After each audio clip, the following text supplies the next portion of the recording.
फिल्मी किस्से बाय राकेश में आपका स्वागत है। आज के एपिसोड में 1970 की फिल्म जॉनी मेरा नाम से जुड़ी कुछ खास बातें, कुछ अनसुनी बातें आपके साथ शेयर करेंगे। इस फिल्म के बारे में पहले छोटे 4 एपिसोड्स बने हुए हैं, उनमें कुछ डिटेल्स मिसिंग है। आज के एपिसोड में जॉनी मेरा नाम से जुड़ी कंप्लीट इन्फॉर्मेशन आपके साथ शेयर करेंगे।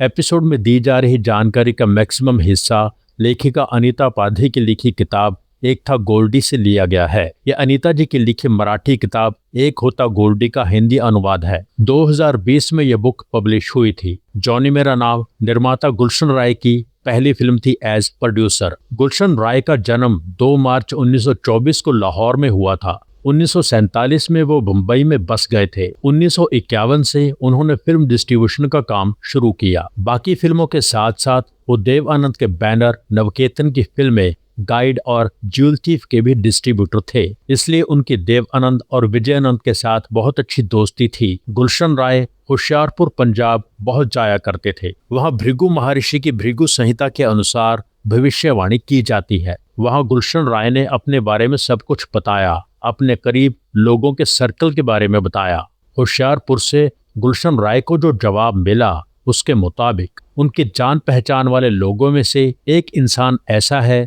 कि अगर वो गुलशन राय के लिए फिल्म बनाए तो फिल्म बहुत कामयाब होगी। उस इंसान का नाम है गोल्डी यानी विजय आनंद। इसके अलावा एक और ज्योतिषी थे मौलाना साहब, उन्होंने भी गुलशन राय से यही कहा। उन मौलाना साहब का फिल्म इंडस्ट्री में बहुत बड़ा नाम था, बहुत लोग उन्हें मानते थे, उनसे अक्सर सलाह मशवरा करते रहते थे। गुलशन राय ने गोल्डी यानी विजय आनंद से बात की और कहा आप मेरे साथ फिल्म बनाओ। गोल्डी ने बात को ज्यादा सीरियसली नहीं लिया। एक दिन मौलाना साहब ने गोल्डी से फोन पर बात की और कहा कि गुलशन राय के साथ फिल्म बना लो। गोल्डी बहुत हैरान हुए कि मौलाना साहब ऐसा क्यों कह रहे हैं, गुलशन राय मेरे पीछे क्यों पड़ा है। गोल्डी ने अपने बड़े भाई देव आनंद से बात की कि गुलशन राय बहुत पीछे पड़ा हुआ है, उसके साथ फिल्म बनाते हैं। देव आनंद मान गए।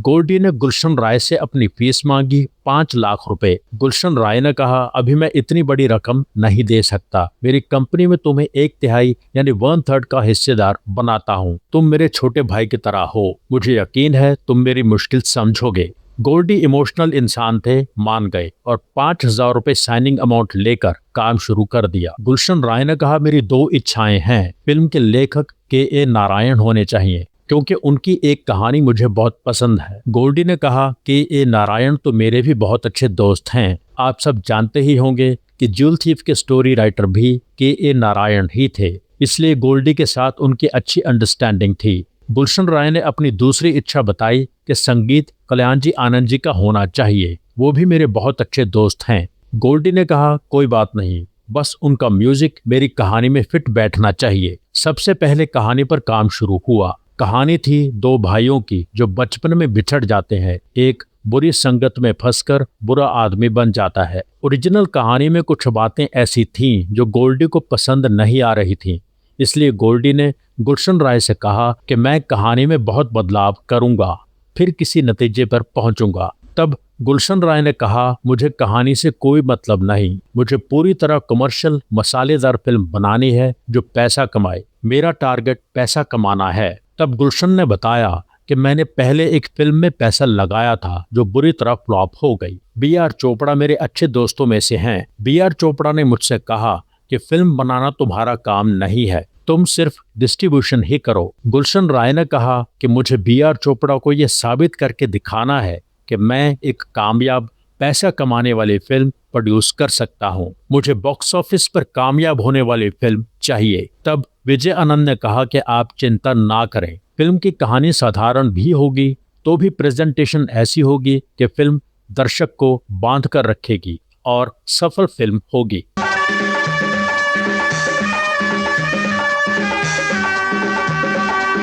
असल में फिल्म बनाने के लिए देव आनंद के बैनर नवकेतन का यूनिट ही काम करने वाला था। सिर्फ निर्माता गुलशन राय थे, यानी खर्चा उनका होना था। बहुत जल्द के नारायण के साथ मिलकर विजय आनंद ने कहानी फाइनल कर ली। संगीतकार फाइनल थे ही कल्याण जी आनंद जी, हीरो भी फाइनल थे देव आनंद। अब बाकी स्टार कास्ट की सिलेक्शन शुरू हो गई। गुलशन राय ने गोल्डी से कहा कि एक नई लड़की आई है, उसकी फिल्म अभी रिलीज नहीं हुई है, उसको हीरोइन लेते हैं। गुलशन राय हेमा मालिनी के बारे में बात कर रहे थे। हेमा की पहली फिल्म सपनों का सौदागर अभी रिलीज नहीं हुई थी। गोल्डी के लिए उस फिल्म का स्पेशल 2 रील्स का ट्रायल रखा गया। ट्रायल देख के गोल्डी को हेमा ज्यादा पसंद नहीं आई। गुलशन राय ने कहा एक बार मुलाकात कर लो। गोल्डी ने हेमा से मुलाकात की तो उन्हें लगा कि लड़की कॉन्फिडेंट है, नई है, इसको रोल में ढाला जा सकता है। हेमा का लुक बहुत ट्रेडिशनल था। गोल्डी ने हेमा को मॉडर्न कॉस्ट्यूम दिए और कहा कि जो कॉस्ट्यूम तुम्हें कंफर्टेबल ना लगे मैं वो चेंज कर दूंगा। हेमा मालिनी हीरोइन फाइनल हो गईं।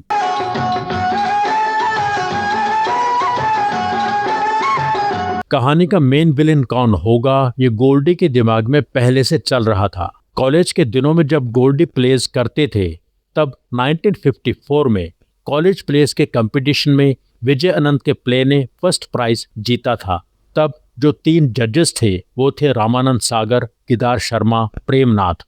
तब प्रेमनाथ ने गोल्डी की बहुत तारीफ की थी। गोल्डी के मन में था कभी अपने अंदाज में प्रेमनाथ का शुक्रिया जरूर करूंगा। गोल्डी ने तीसरी मंजिल में भी प्रेमनाथ को इम्पोर्टेंट रोल के लिए कास्ट किया था। जॉनी मेरा नाम में गोल्डी को मेन विलेन कोई ऐसा एक्टर चाहिए था जो लाउड एक्टिंग करता हो और पर्दे पर डोमिनेट करता हो। प्रेमनाथ बिल्कुल परफेक्ट थे। परेशानी ये थी कि पिछले कुछ सालों से प्रेमनाथ फिल्म इंडस्ट्री से काम ना मिलने के कारण फिल्म इंडस्ट्री के लिए अपने मन में बहुत नफरत लेकर बैठे थे। एक दिन गानों के सिलसिले में गोल्डी कल्याण जी आनंद जी के घर पर बैठे थे। वहीं से प्रेमनाथ को फोन किया। प्रेमनाथ फोन पर आए तो गोल्डी ने कहा आपसे मिलना चाहता हूँ। प्रेमनाथ ने कहा अगर किसी फिल्म के सिलसिले में आना चाहते हो तो मैं तुमसे नहीं मिलना चाहता, ऐसे ही आना चाहते हो तो आ जाओ। प्रेमनाथ ने फोन रख दिया। गोल्डी ने दोबारा फोन किया, फिर यही बात सुनने को मिली। गोल्डी ने तीसरी बार फोन किया। प्रेमनाथ मुश्किल से ही सही पर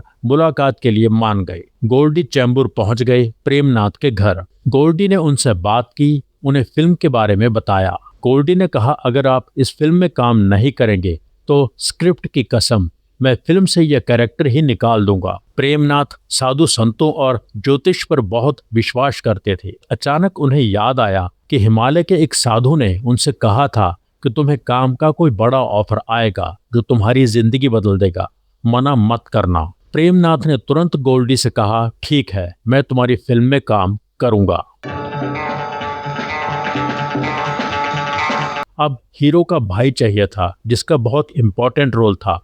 कहानी के अंत में वो कैरेक्टर पॉजिटिव कैरेक्टर हो जाता है, ऑलमोस्ट सेकंड हीरो हो जाता है। प्राण उन दिनों विलेन तो थे ही, पॉजिटिव कैरेक्टर्स भी कर रहे थे, पर वो बहुत बिजी थे। गुलशन राय ने मीटिंग अरेंज की। गुलशन राय, गोल्डी और के नारायण तीनों प्राण से मिलने गए। फिल्म की बात पर प्राण ने अपनी डायरी गोल्डी के सामने रख दी और कहा इसमें पहले से तारीखें भरी हुई हैं, अगर आपको कुछ डेट्स फ्री मिलें तो आप लिख दीजिए। जाहिर था प्राण के पास समय नहीं था। गोल्डी उठकर खड़े हो गए और कहा ठीक है, कोई बात नहीं। तीनों प्राण साहब के घर से बाहर आ गए। प्राण को बहुत हैरानी हुई।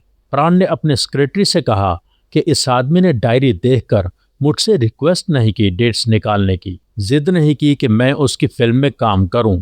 ये स्वाभिमान है या अभिमान, जो भी है मुझे ये आदमी पसंद आ गया, मैं इसकी फिल्म जरूर करूंगा। प्राण का मैसेज गोल्डी तक पहुंच गया कि प्राण फिल्म में काम करने के लिए तैयार हैं।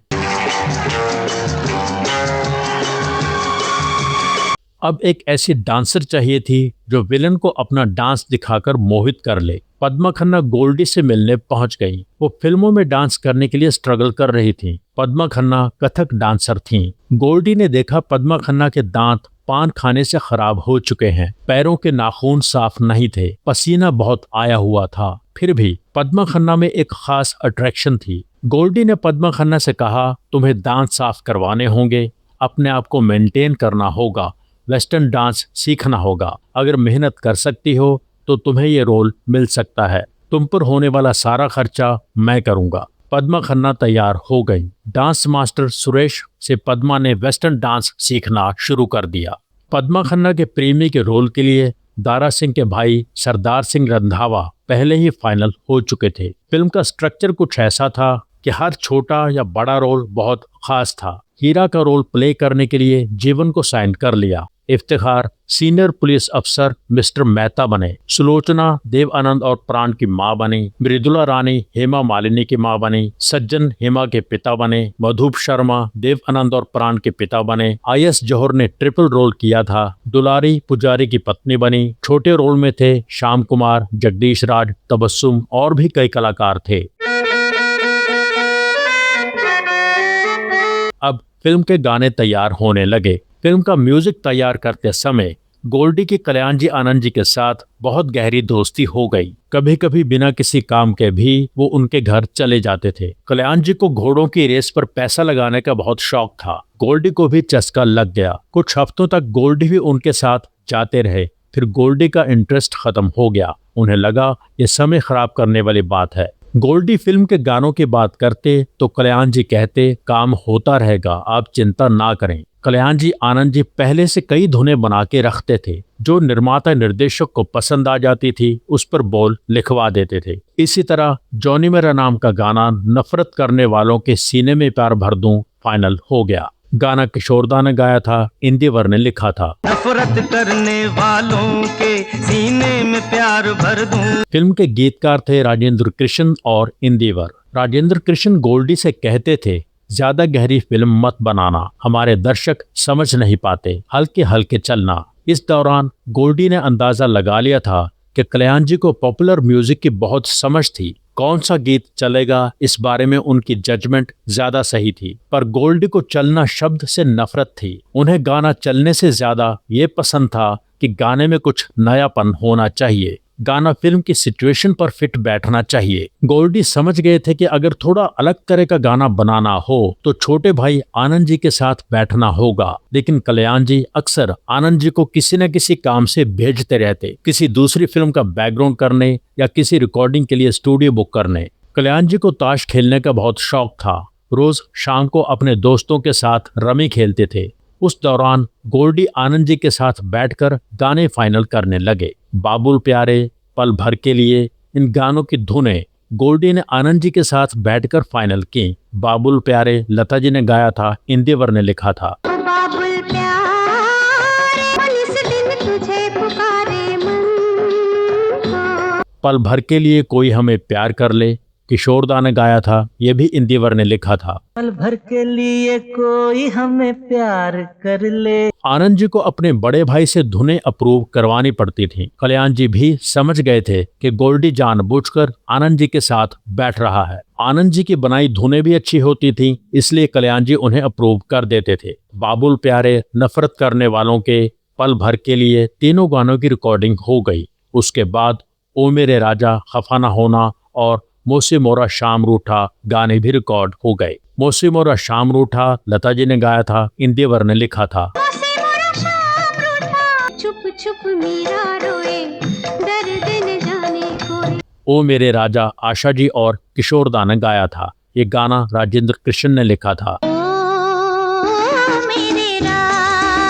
समझ गया मैं वही पुराना तेरा बहाना। अब सिर्फ एक गाना बाकी था जो पद्मा खन्ना पर फिल्माया जाना था, हुस्न के लाखों रंग। इसकी धुन वैसी बन नहीं रही थी जैसी गोल्डी को चाहिए थी। गोल्डी ने कल्याण जी आनंद जी से कहा, इस गाने की धुन मुझे बर्मन दा के अंदाज की चाहिए, यानी SD बर्मन के अंदाज की। कल्याण जी जो धुन बना रहे थे उस रिदम में गुजराती ठेका था। गोल्डी को वो पसंद नहीं आ रहा था। गोल्डी ने कहा पहले रिदम फिक्स कीजिए। कल्याण जी आनंद जी का तीसरा भाई बाबला रिदम मास्टर था, वो भी साथ में बैठा करते थे। तीनों ने मिलकर रिदम फाइनल किया। गोल्डी ने सुझाव दिया कि इस गाने के बोल तोड़ो, टुकड़े टुकड़े करके धुन बनाओ। गोल्डी ने बर्मन दा के कुछ गानों का रेफरेंस दिया, खास करके ज्यूल थीफ के बेहद पॉपुलर गाने की याद दिलाई।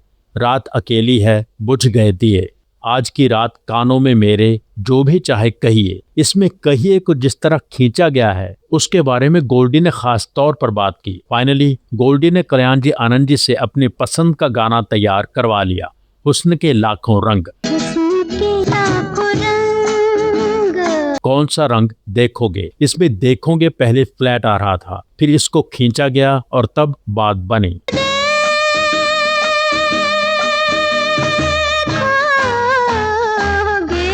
कल्याण जी आनंद जी के लिए ये एक नया पैटर्न था। हुस्न के लाखों रंग आशा जी ने गाया था, राजेंद्र कृष्ण ने लिखा था। गाने की opening American singer Frankie Valli के 1967 के गाने can't take my eyes off you से इंस्पायर्ड थी।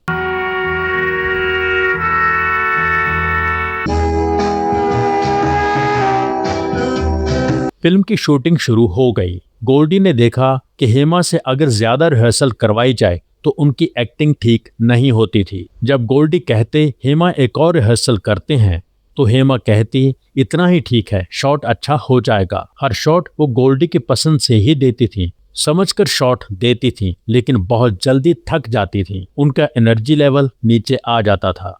गाने में डांस करना हेमा के लिए मुश्किल नहीं था क्योंकि वो डांसर तो थी ही, पर गाने के बोल पर होंठ हिलाना ये उन्हें मुश्किल लगता था। इसकी प्रैक्टिस उन्हें करनी पड़ी। कैमरा के हिसाब से गाते हुए मूवमेंट करना उन्हें बहुत मुश्किल लगता था, पर गोल्डी ने हेमा से बहुत कड़ी मेहनत करवाई। छुप छुप मीरा रोए, दर्द न जाने कोई। ओ मेरे राजा गाने की शूटिंग नालंदा यूनिवर्सिटी के खंडर और राजगीर बिहार में हुई थी। पहाड़ी के उस तरफ एक बुद्धिस्ट टेम्पल था, वहां जाने के लिए केबल कार का इस्तेमाल होता था। हेमा जी ने अपनी बुक में लिखा है कि ये रोप वे थोड़ा पुराने स्टाइल का था, इसलिए मैं बहुत डरी हुई थी। मैं देव साहब की गोद में बैठी थी, बीच में ही वो ट्रॉली, वो केबल कार रुक गई। डर से मेरी हालत और खराब हो गई। तब देव साहब ने मेरा हौसला बनाए रखा। उन्होंने कहा तुम नीचे मत देखो, मुझसे बातें करती रहो, मेरी तरफ देखो। देव साहब लगातार बोलते रहे ताकि मेरा ध्यान बंटा रहे। बाद में हमें पता चला कि किसी ने शरारत करके वो केबल कार बंद कर दी थी ताकि हम दोनों को ठीक से देख सके। देव साहब ने अपनी किताब में इस गाने की शूटिंग की बात लिखी है कि शूटिंग देखने के लिए लोगों की भीड़ जमा थी। उनमें से सबसे आगे थे लोकनायक जयप्रकाश नारायण। जब देव साहब को उनके बारे में पता चला तो देव साहब उनसे मिलने गए और उनसे बातें की। हुस्न के लाखों रंग गाना शूट होना था। प्रेमनाथ हमेशा की तरह अपने कैरेक्टर में इतने इन्वॉल्व हो जाते थे कि इस गाने की शूटिंग के समय कभी कभी गोल्डी घबरा जाते थे कि कहीं प्रेमनाथ की वजह से पद्मा खन्ना को किसी तरह की परेशानी ना हो जाए। प्रेमनाथ के एक्सप्रेशंस देखकर कभी कभी गोल्डी शॉट थोड़ा पहले कट कर देते थे।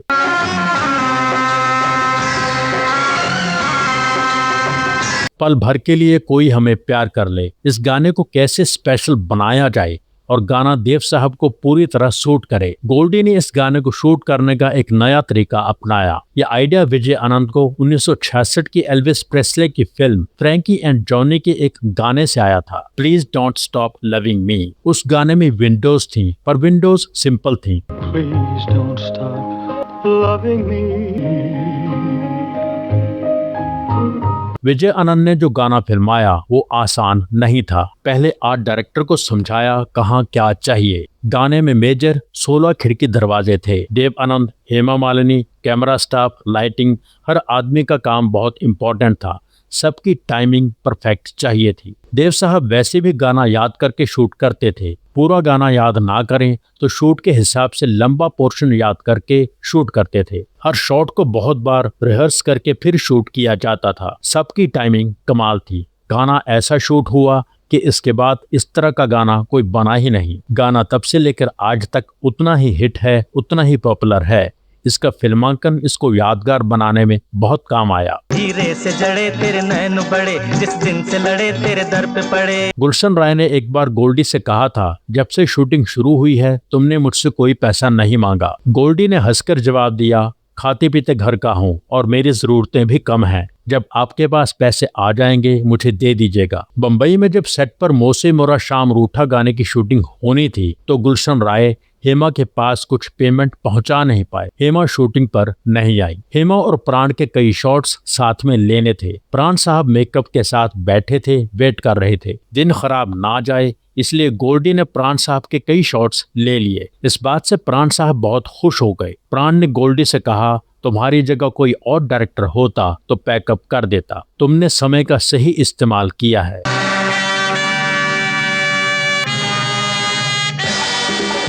गोल्डी ने फिल्म का क्लाइमैक्स बिल्कुल नए अंदाज में लिखा था। इस फिल्म के बाद कई फिल्मों का क्लाइमैक्स इसकी नकल करके बनाया गया। फिल्म के क्लाइमैक्स में कहानी के सारे मेन कैरेक्टर्स मौजूद थे। सबको उनके कैरेक्टर के अनुसार इन्वॉल्व करना था, उन्हें डायलॉग्स देने थे। ये अपने आप में एक बड़ा चैलेंज था। गोल्डी के डिजाइन के शानदार क्लाइमैक्स को और भी ज्यादा असरदार बनाने में कलाकारों का बहुत बड़ा योगदान था। सब एक्सपर्ट थे। लंबे लंबे शॉट्स में अपनी पोजीशन चेंज करते हुए डायलॉग्स बोलना और फ्रेम को मेंटेन करना कलाकार के लिए बहुत मुश्किल काम होता है। सबकी टाइमिंग कमाल थी। ये कौन है? वीरा से पूछिए ये कौन है। कौन है? मुंबई का कमिश्नर है। Police commissioner? यहाँ क्या कर रहा है? मुझसे क्या पूछते? किससे पूछे? इसी से पूछो। मेरा ऐसा मुझसे पूछिए। क्लाइमैक्स ऐसे तैयार किया गया था कि ऑलमोस्ट सारी फिल्म में विलेन नजर आने वाला प्राण हीरो नजर आने लगता है। प्राण साहब का काम बहुत ही अच्छा था। बदमाशों के अड्डे पर प्राण की अपनी मां से इतने सालों बाद मुलाकात थ्रिलर में इमोशंस का बहुत सुंदर रंग पेश करती है।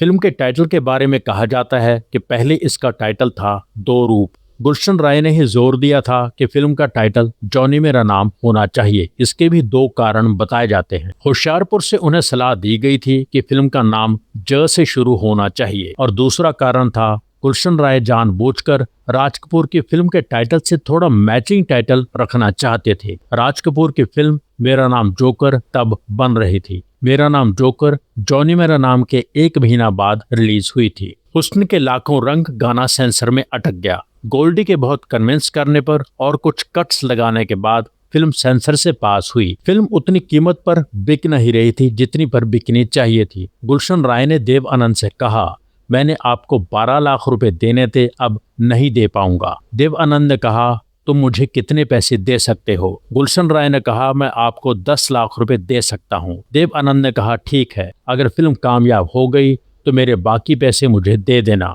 11 नवंबर 1970 जॉनी मेरा नाम रिलीज हुई। फिल्म रिलीज हुई और पहले दिन से ही छा गई। गुलशन राय ने बहुत पैसा कमाया, लेकिन देव आनंद के 2 लाख नहीं दिए। गोल्डी को 1/3 का पार्टनर बनाया था। गोल्डी ने सोचा मेरा हिस्सा अपने आप ही गुलशन राय दे देंगे। फिल्म हर जगह सफलता के झंडे गाड़ रही थी। गुलशन राय गोल्डी से मिलने आए और पूछने लगे कि फिल्म के लिए तुम्हें कितनी फीस चाहिए। गोल्डी ये सुनकर शॉक्ड रह गए। सोचने लगे, यह आदमी जब तकलीफ में था तब मुझे 1/3 का पार्टनर बनाने का वादा करके गया था, आज पूछ रहा है मैं कितनी फीस लूंगा। गोल्डी ने फिर भी कहा, मैंने एज विजय आनंद ये फिल्म नहीं बनाई, आपको अपना बड़ा भाई समझकर आपके लिए फिल्म बनाई है। तब भी गुलशन राय ने 1/3 हिस्से की बात नहीं की और 1 लाख का चेक गोल्डी के सामने रख दिया। गोल्डी बहुत सेंसिटिव थे, जरा सी बात उन्हें चुभ जाती थी। ये तो बहुत बड़ी बात थी। उन्होंने गुलशन राय से कह दिया कि मैं इस फिल्म का कोई पैसा नहीं लूंगा। गुलशन राय भी बिना पैसा दिए वहां से चले गए।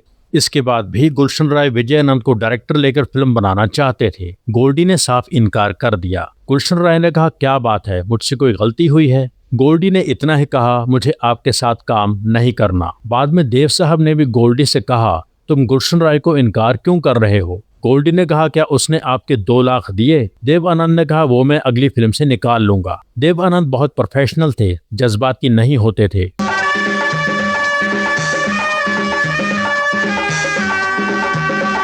जॉनी मेरा नाम के बजट को लेकर अलग अलग इन्फॉर्मेशन है। कहीं पर इसका बजट 60-65 लाख बताया जाता है, कहीं पर 1 करोड़ के करीब। गोल्डी की बुक के हिसाब से 9 महीने के अंदर ही फिल्म 3 करोड़ कमा चुकी थी। पिछली कई फिल्मों का रिकॉर्ड तोड़ चुकी थी। जॉनी मेरा नाम 1970 की सबसे बड़ी हिट थी, सबसे ज्यादा कमाई करने वाली फिल्म थी। बॉक्स ऑफिस इंडिया पेज के हिसाब से जॉनी मेरा नाम की नेट कलेक्शन 4 करोड़ थी। फिल्म ऑल टाइम ब्लॉकबस्टर है। फिल्म की स्टोरी के नारायण की थी। स्क्रीन प्ले और डायलॉग्स विजय आनंद ने ही लिखे थे। फिर भी विजय आनंद ने के नारायण से पूछा था कि आप जो टाइटल कहोगे मैं वो टाइटल आपको क्रेडिट्स में दूंगा। के नारायण ने कहा, मुझे सिर्फ स्टोरी का क्रेडिट चाहिए, जो उन्हें दिया गया। फिल्म के फाइनल क्रेडिट्स थे स्टोरी के नारायण, गीतकार इंदिवर राजेंद्र कृष्ण, संगीतकार कल्याण जी आनंद जी, निर्माता Gulshan Rai, screenplay, dialogues, editing and direction Vijay आनंद।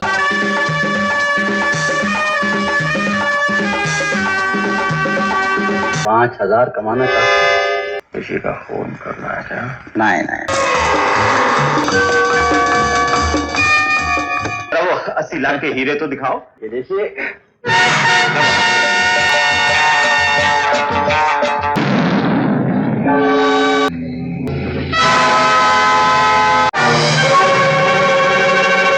ये तो रंजीत सिंह। हमें कानून अपने हाथ में नहीं लेना। अंकल, कानून तो अपने हाथ में है ही, और सख्ती से अपने हाथ में लेना है। आज अगर तुम मर जाते ना, तो मैं तुम्हें ये बताने की तसल्ली हासिल करने से महरूम हो जाता कि मैं अपने मकसद में किस कदर कामयाब हुआ हूँ। भूपेंद्र सिंह को मैं शक्ल से पहचानता नहीं, इश्तिहार देख कर आया। उस गाड़ी का पीछा करो। और मेरे लिए जान लेना बहुत जरूरी है कि जॉनी और मोती में से कौन गद्दार है। खिलौना तो मैं थी, छोड़ दो इस लड़की को। मैंने राय के बराबर धोखा खाया था, तुमने पहाड़ के बराबर धोखा खा लिया। जॉनी खुफिया पुलिस का आदमी है। क्या तकते हो? तुम्हारे इंस्पेक्टर बेटे ने सब बदमाशों को गिरफ्तार कर लिया।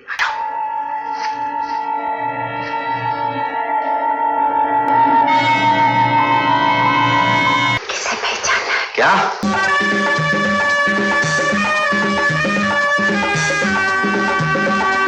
फिल्म के लिए बेस्ट स्क्रीन प्ले और बेस्ट एडिटिंग का अवार्ड विजय आनंद को मिला था। फिल्म आज भी इसके स्क्रीन प्ले के लिए एक स्कूल मानी जाती है। एक म्यूजिकल क्राइम थ्रिलर में डायलॉग्स कितने इम्पोर्टेंट हैं, असल में डायलॉग्स थ्रिल क्रिएट करते हैं, ये विजय आनंद ने साबित कर दिया था। IS जौहर को बेस्ट कॉमिक एक्टर का अवार्ड मिला था। ये तो कहने की ज़रूरत ही नहीं कि कल्याण आनंद जी ने जो म्यूजिक बनाया वो इस फिल्म की कामयाबी का एक बड़ा पिलर था। इस फिल्म का टाइटल म्यूजिक, बैकग्राउंड म्यूजिक आज तक पॉपुलर है, गाने सदाबहार हैं। विजय आनंद ने तो अपना कमाल दिखा ही दिया था। फिल्म के कलाकारों ने भी बहुत कमाल का काम किया। देव साहब एक नई एनर्जी के साथ नजर आए। इस फिल्म की कामयाबी ने उनके करियर को एक लंबे समय की एक्सटेंशन दे दी थी। प्रेमनाथ की जिंदगी असल में इस फिल्म के बाद बदल गई। इसके बाद उन्हें फिल्मों में बहुत काम मिलने लगा। 1970 के दशक में प्रेमनाथ ने पॉजिटिव, नेगेटिव हर तरह के रोल्स किए। पद्मा खन्ना को इस फिल्म के बाद बहुत काम मिला, उन्हें बहुत गाने मिलने लगे। एज प्रोड्यूसर गुलशन राय ने आगे चल के कितनी कामयाब फिल्में बनाई वो आप सब जानते हैं। गोल्डी के इनकार करने के बाद गुलशन राय ने अपनी अगली फिल्म यश चोपड़ा को निर्देशक लेकर बनाई थी। देव आनंद, हेमा मालिनी, प्राण, पद्मा खन्ना, सुलोचना उस फिल्म में भी थे। फिल्म थी जोशीला। एक और बात बहुत मशहूर थी कि जिस फिल्म का ट्रायल देखते हुए गुलशन राय सो जाएं, वो फिल्म हिट हो जाती थी। गुलशन राय ज्वेल थीफ और जॉनी मेरा नाम का ट्रायल देखते हुए सो गए थे। दोनों फिल्में हिट थी। इत्तेफाक की बात थी कि वो जोशीला के समय सोए नहीं थे, जोशीला नहीं चली थी। जॉनी मेरा नाम ऐसी फिल्म है जो एवरग्रीन है, कभी भी ये फिल्म पुरानी नहीं होती, पुरानी नहीं लगती। इस फिल्म से जुड़ी बहुत सी बातें आप जान चुके हैं। कोई और बात जो आप लोग शेयर करना चाहते हो, कमेंट करके शेयर कीजिए।